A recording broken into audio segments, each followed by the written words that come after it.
It's the Michigan Football Report presented by the Fetch Rewards app. Earn points on any receipt from any store or restaurant or your online receipts like Amazon, etc. and redeem those points for free gift cards at your favorite places like, of course, CVS, Amazon, travel, and more. It is chatsports.com/fetch. Use promo code Michigan. All right, we're going to do something different this show at the end of the show. So if you're interested in what we got going on here, watch to the end, or if you get to the point where you're like, I've had enough of this guy, but want to see what it is, Yoders Michigan Memories coming at the end. People over the years like, hey, I just became a Michigan fan. You grew up in Ohio, et cetera, et cetera. So I thought during the offseason, try some new content ideas, and I'll give you kind of a few stories of my trials and tribulations as a boy growing up in the state of Ohio and rooting for Michigan. Let's take a look at the reasons to subscribe to the channel. We're kind of pushing towards 20,000 subscribers, so if you haven't subscribed yet, looking for reasons, here's the ones we're thinking that you might like the most. We got the most Michigan content really on the internet at this point, as far as hours watched and all that stuff. We're putting out 20, 25, 30 videos a month, in-season, off-season. We got the inside scoop. If you saw our video yesterday on Jim Harbaugh, you know all about the inside scoop around Harbaugh in the NFL. We do live shows, not as frequently, as not every week or anything like that. We do live shows, and we do live mailbags like you're going to see here today. Going to answer your questions, and we got jokes. Look, people say, James, you're the funniest guy I've ever come across who covers Michigan football. I don't think that, but people are saying it, and by subscribing, it's just like that scene from Wolf of Wall Street, one of us, one of us, one of us. So be one of us, join 19,200 or so fellow Michigan football fans, and be a subscriber to the channel. All right, first question coming up. We did a mailbag call on the channel about a week ago, so getting into these questions a little bit late, but most of them are fairly relevant to what's going on right now. Was the season a fluke for Jim and the program, or are we seeing a brighter future? So was this 2021 12-2 Big Ten champions beat Ohio State, or are we going to see more of this in the future? Well, I think addressing this by we haven't really talked about what I'm going to show you here, and really at all in kind of totality, but take a look at these 9 guys here, right? These are the 9 players that have left eligibility on the table with this program. And with the COVID year of 2020 not counting towards eligibility, you might say, hey, that guy was a senior. He didn't have any eligibility. But no, these 9 players, roll through them one more time. Aiden Hutchinson, Hassan Haskins, David Ojabo, Daxton Hill, Andrew Stuber. Stuber, has been around for 5 years. He had an extra year. And then John Ross, been around for 5 years, but if you recall, he got hurt in 2019, only played in 4 games, so he technically could have redshirted. Vincent Gray, very surprising. Chris Hinton, very surprising. Dalen Baldwin won't get drafted, but I don't think he was interested in moving on to what had been, a 4th school in 6 years after being at 2 lower division schools and then transferring to Michigan. So out of those guys, I want to ask you guys this question. Which NFL draft departure for Michigan was the most surprising for you out of all those guys? I really think for me, it's got to be Chris Hinton or Vincent Gray. I'll say Hinton because I've seen Gray 4th, 5th, 6th round grades, but most people I've talked to, and I've seen a few early analysis of early entrants for Michigan and a lot of other schools, is they've got Hinton as undrafted right now. So after 3 years of college, he is undrafted and will leave a couple years of eligibility on the table. Next question up, coming from Noah Dialing. He says, how dominant or weak will Michigan be next season? Also, do you have Michigan in your 2022/23 Big Ten championship game and the playoff? Go Blue. Well, I think in general, I tie these questions together because of what you just saw on those pass screens of all the departures. Several of those NFL departures hurt really bad, right? You can get away with losing an Aiden Hutchinson and maybe a player or two, David Ojabo even, because I think Michigan probably has enough of a strategy and enough of good guys coming back in the defensive line, not to overcome and replicate those guys by any means there, but when you lose Chris Hinton, so there's 3 of the 4 starters in the defensive line. When then you lose Daxton Hill and Vincent Gray from the secondary, early enrollees. Vincent Gray, I don't know. I mean, he probably should have come back, but he did have a good season. Hassan Haskins hurts, but it was kind of expected. So 3 or 4 of those guys there, had they come back, I think Michigan had a much better foundation for upperclassmen players like they did in 2021 with Hutchinson and even Haskins, obviously. He was a 4th-year guy, but he could have come back. So I think some of those NFL departures hurt, and Michigan's going to have a tough time recovering from them because I think what they're going to have to replace I think they'll have got 3, maybe 4 starters going back on defense where 2-3 months ago we thought maybe they could have 9 or 10, but when you get 6 guys from the defense heading pro early, that's kind of what happens. Folks, I want to tell you about the Fetch Reward app because it is such a game changer for me. I go shopping, my wife goes shopping, I buy things on Amazon, I buy things on the Nike website, go into my email address. The Fetch Rewards app, as you see here on the screen, it's simple. It's an iPhone app. You go to chatsports.com/fetch. Use promo code Michigan at sign up. When you scan your first receipt, you have 3,000 bonus points by using promo code Michigan. When you get the app downloaded, use the promo code 3,000 reward points, and start scanning your receipts. Why would you do this? Well, think about how you do with your credit card. Let's say you've got an airline reward miles. See that right on the screen with me? Is you take the receipts you have, either physical receipts or attach your email, attach your Amazon account, and then you can get points for those. When you get 10,000 points, boom, $10 gift card to Amazon, to CVS, to Starbucks, to Airbnb, to Shell gas station, etc. Favorite restaurant, doesn't matter. And you'll notice, hey, I bought a bunch of stuff on Amazon. Boom, I got on my account. I'm almost at 10,000 points myself after just a few days of using the Fetch Rewards app. I'm using it. My family's using it. Heck, I think we're going to get $20, $30, $40 a month at this pace in free gift cards. So use the app. Believe me, it costs nothing to download. Make sure you use that link at the bottom of the screen, chatsports.com/fetch, and that will drive you to the App Store, land you right in the App Store for iOS or Android. Now, take a look at this right here. Right? We have a campaign going on with Fetch for the next few months across about 6 or 7 of our channels here at Chat Sports. And this is the second show it's been on. And I want you guys to represent, right? Helping our sponsors helps us do more of these shows for free, have production resources, studio time, etc. Out of the 6 shows, we are number 4 in downloads coming from us using the promo code. So chatsports.com/fetch. Make sure you use that promo code Michigan when you create your account. I'll say, do you have a promo code Michigan? Boom, 3,000 points when you get your first receipt. But help us catch those other channels, right? These are channels in-house. These are hosts I have to face and talk to every single day, and it makes us look bad if the Michigan football fan base isn't clean. Think about that. Raiders report, Michigan, the winner gets Jim Harbaugh. How about that? So if for nothing else, help us beat the other channels so we can kind of puff out our chest as Michigan fans around the office with these other NFL channels. At least we're better than the Bears. Losers. Peterson behind the camera producing. Bears fan. Total schmuck of a team. So I'm not surprised Michigan's ahead of them. But if not for me, if not for you to get free money, do it for Michigan so we take down some of these other YouTube channels. All right, KJ coming in. Will Michigan put an NIL system in place? Unless they do, the coach is irrelevant. Yeah, I mean, it's a big sticking point. And I think that's actually a fair statement there, is that the coach may be irrelevant because if you can't get the best players, then I think it's going to be a challenge for Michigan to improve. Mark Schlichtel's departure, I think, helps because he was not feeling it. He's one of these guys who's very proud of his academic standing and his Brown University degree and all this different stuff. He couldn't handle, giving support and resources for Michigan to allow 18 and 19 and 20-year-old athletes who aren't smart and maybe as smart as he thinks he was to get hundreds of thousands or millions of dollars in name, image, and likeness, and was a opponent of what Jim Harbaugh is trying to do. Now he's gone, it helps, but the sticking point right now is this right here. Right what I have on my screen here, my shirt here, the Michigan logo, being able to use that on promotions and not have to go through a bunch of red tape or pay Michigan for it. A lot of schools are doing it. LSU, Ohio State for sure. Michigan's not. Unless they do that, Michigan's going to be behind with name, image, likeness, no matter what sort of fund or any of these companies come out that you've seen some other boosters at other schools say, hey, we're going to have the Wolverine booster program. Every starter gets $50,000. Great, but if you want the big deals with Subway and other car dealerships, you want to use that logo, be in uniform, etc., etc. How about Lil Bobby A? Coming with the questions. Long's been looked down on my screen. Jim will stay. A lot of recruits coming to play for him. Veterans are coming back, too, because of Jim.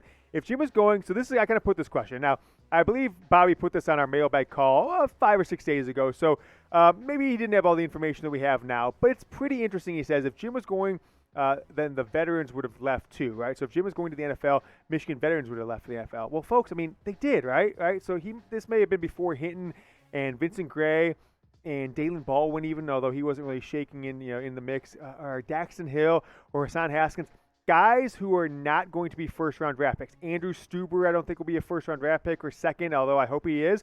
So you've got at least, you've got 9 players who left. 8 probably will get drafted. Dalen Baldwin won't. But you really only have 2 players who were first-round draft picks for sure. Daxton Hill is probably a second-round draft pick, at least as of now.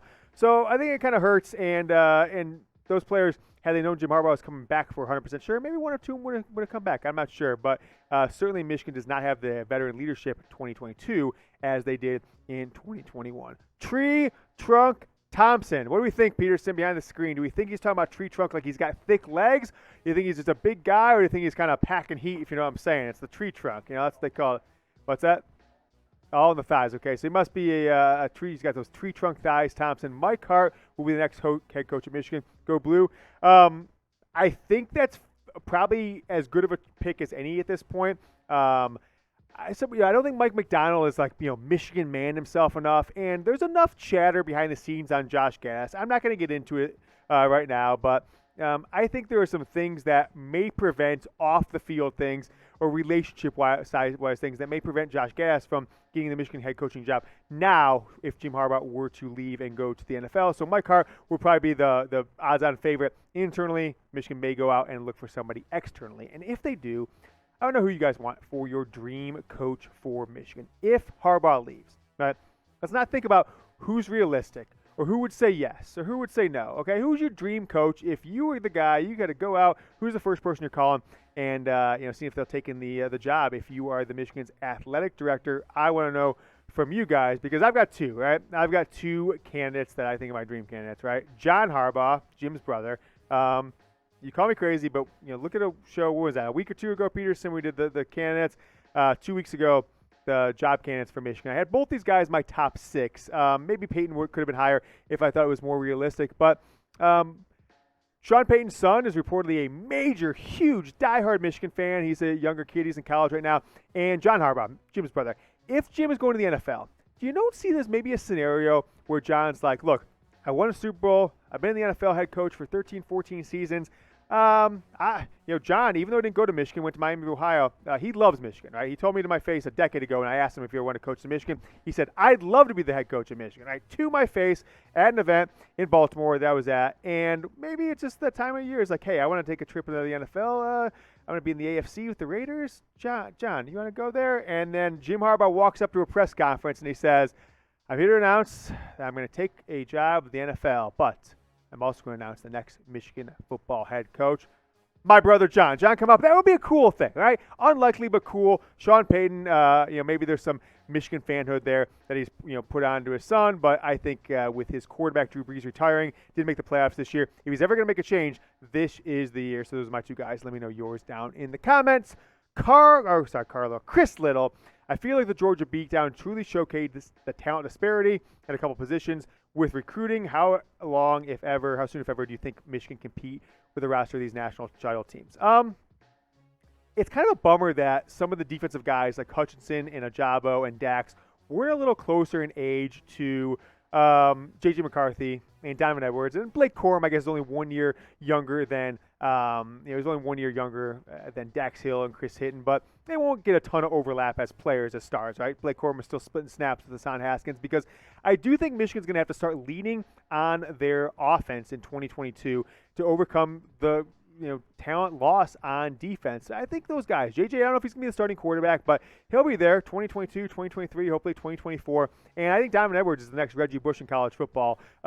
Maybe not as a running back or that elusive, but he's going to do all kinds of things. Catch the ball, run the ball, pass the ball. And with Andrew Anthony and some other recruits coming in this year, a couple of receivers, I think Michigan's poised, if they've got the right game plan, to be more of an offensive force in the next few years. You pair that with the defense. So I don't think the roster right now can win a national championship, folks. So maybe in 3 years, right? 3 or 4 years from now, Michigan could be there. But it only takes one game. It only takes one game plan to win a national title. If you get there, Michigan was still pretty far away after the 2021 season, with Georgia beating them 34-11. It is time for a new part of the show. For those of you stuck around to the end, you are in for a treat. It is nice soundboard there. That's an addition to the show is Yoder's Michigan Memories. All right, people, I said, James, you grew up in Cleveland, Ohio. How'd you become a Michigan fan? Well, dad's side of the family from Michigan. So let's talk about this one. The scene is 1995. I was a wee boy. I wasn't that young, but I'm not trying to give away my age here, folks. But heading up to the Michigan game opener. If you guys recall, this is the Pigskin Classic, Michigan versus Virginia. They played it a week, it was like week 0 before the real season got going. And for those of you who recall, It was like the hottest day in Michigan Stadium history. It's like 105 degrees. Michigan comes back down 17 in the fourth quarter to beat, or down 16, 17, whatever it was, to beat Virginia by 1 point on the last play of the game. But outside the game, prior to that, Chrysler Arena, now it's called Chrysler Center, I know, back then Chrysler Arena, Michigan was having a anniversary party, the 15-year anniversary of the Big Ten championship season. And so my dad and I are driving up from the Cleveland area on the morning of the game, and I can't remember if it was a 12 o'clock game or a 3 game, doesn't matter right there. We're probably coming up 5-6 hours before kickoff, and we listen to the radio, the pregame show, and the radio station is at this tailgate, and they're talking about it. Dad, it just so happened to have a program, right? He's one of these guys that saves the game program and has a stack of them in his basement, okay? He's got not the game program, he's got like the media guide from the season afterwards, from the 81 season. He's got it. And so a bunch of the players that are going to be at this thing are at the event, at the tailgate, and one Bo Schembechler here. And this is the one time and only time I met Bo Schembechler. So story goes like this. We're talking about it. We listen to the radio. My dad, this is kind of in his heyday, the 1980 season, so he's jazzed up about all of these Michigan players. And so we got 4 hours to kill before the game time. Let's just go. And you go, and there's a big thing, right? There's a roped off area, and there's tents and everything like that. There's all kinds of free food and beer and banner. 1980 Big Ten champions, yada, yada, yada. And so what do, right? Young kid, dad, I guess he was probably in his late 30s, early 40s at the time. We just act as if, and we just walk in. We just walk in like we're one of the things. And so we're standing there. I think we served ourselves. My dad probably got himself a beer or a pop. I got myself some food, and we're just hanging out. We're talking to some people, and my dad's got the book with him. He brings the 1981 program with him, and all of a sudden, he's got a scene of people because all the kids and the girlfriends and the wives, like these players were all, anywhere from 35, 36, 37, 8 years old. They were in their early 20s, teens when they were on this championship team. This is 15 years later. They've got kids. They've all gained a few weight. Not many of them played in the NFL that are there, etc. So what happens is the guys are, let me see that. Take a look at me. Take a look at your dad. That's what I looked at. A lot of them had, a lot of the black players had big afros. The white guys had long hair and these big beards. It was a crazy scene. And so all the players are kind of surrounding us. Not every one of them, but there was big groups of people because they all wanted to see the book, show their girlfriends, their wives, their kids, the Michigan program. About an hour, 30 minutes or so into it, my dad's like, hey, that's Bo. There's Bo. Go talk to him. Let's get a picture. See if he can sign it, right? And so I'm like, I don't know what to say. I'm nervous as hell, right? And so I walk over to him, right? Walk over to Bo Schembechler, and I remember my voice hasn't, I probably was just hitting puberty or something like that. Voice had barely even dropped. I sound like a little girl. I'm like, Mr. Schembechler, would you mind getting a picture with me and signing this book? And he starts looking at it kind of thing, right? And so we take it, we get a picture. And here's what happens next, all right? He says to me, what's your name, son? I said, James Yoder. He says, well, that's great, James. Who you here with? I'm here with my dad. Who's your dad? What the hell am I going to say? He's thinking, my dad's a player. I say, Tom Yoder. And it was like that. Have you guys ever seen that video where Draymond Green gets asked a question and it's like they paused him in real life because he just didn't move for like 30 seconds? That was Bo to me. Who's your dad? Tom Yoder. And Bo Schembechler goes like this. And just imagine that happened for like 10, 12 more seconds, and I'm a little kid. I'm like, what's going on? Is he going to keel over here? And he says, and he's thinking to myself, years later, and I was talking to my dad afterwards, and I was thinking to myself, he had no idea who the hell I was talking about, and so he was trying to think back, oh, shit, Tom Yoder, was that backup tight end that I cut after he got cut off at the girls' dorm room? Like, he didn't know who Tom Yoder was. He thought he forgot a player completely. I didn't introduce my dad because I think it kind of dawned on me. And so he's like, oh, yeah, Tom Yoder, that's great, son. Well, great to have you. And he was like, I don't want Tom Yoder to come up to me and was like, Coach, good to see you. And I don't remember him because I think Bo thought he forgot about a player. So he just beelined out of there. And my dad's like, what did he say? I'm like, well, he asked me about who my dad was. I told him Tom Yoder. He's like, you son. He's like, he probably thought you were a player. I'm like, I know. What do you want me to say? He's like, that's pretty funny. And then we just kept going on, showing people the thing. And that was my meeting with Bo and third string tight end Tom Yoder that never existed. But Bo probably went on the rest of his life thinking like, who who the hell is Tom Yoder? So that's my Michigan memories. Thanks for sticking with us. If you like more of those, if you guys have any stories about that, kind of wacky off the wall stories about Michigan football, go ahead and comment them down in the comment section. Next show, I'll probably say, hey, did you watch Michigan Memories, Yours Michigan Memories? If so, should we do more? Because I've got about 10,000 of them, if you like, including one time I made that same father of mine leave a Michigan game because I had to go, had an event back in Toledo, Ohio, where I was going to college, had to leave a game, and it happened to be one of the greatest comebacks in Michigan football history. So let me know down in the comments. We'll be back with another show tomorrow, next day. Until then, go Blue.